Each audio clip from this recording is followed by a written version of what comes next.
జీవితంలో ముందుకు వెళ్ళాలని అనుకుంటే ప్రతి అడుగు అడ్డంకిలా అనిపిస్తుందా? ఎగ్జాక్ట్లీ. ఎంత ప్రయత్నించినా ఫెయిలియర్స్ మాత్రమే వస్తున్నాయి. నిరాశగా ఫీల్ అవుతున్నా ఏం చేయాలో అర్థం కావడం లేదు. ఒక్కసారి ఆలోచించారా? ఆ సమస్యలే మీ విజయానికి మార్గం. అయితే ఇదిగో అవరోధాలే అవకాశాలు, కోట దామోదర్ గారి పుస్తకం.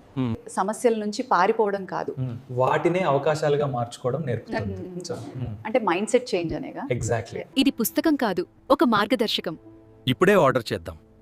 గుర్తుంచుకోండి, అవరోధాలు మిమ్మల్ని ఆపవు, విజయానికి తీసుకెళ్తాయి. నిరాశలో ఉన్నప్పుడు మళ్ళీ నమ్మకం పెంచుతుంది, లక్ష్యాల వైపు ఆగకుండా నడిపిస్తుంది. ఇది నాకు కావాల్సిందే.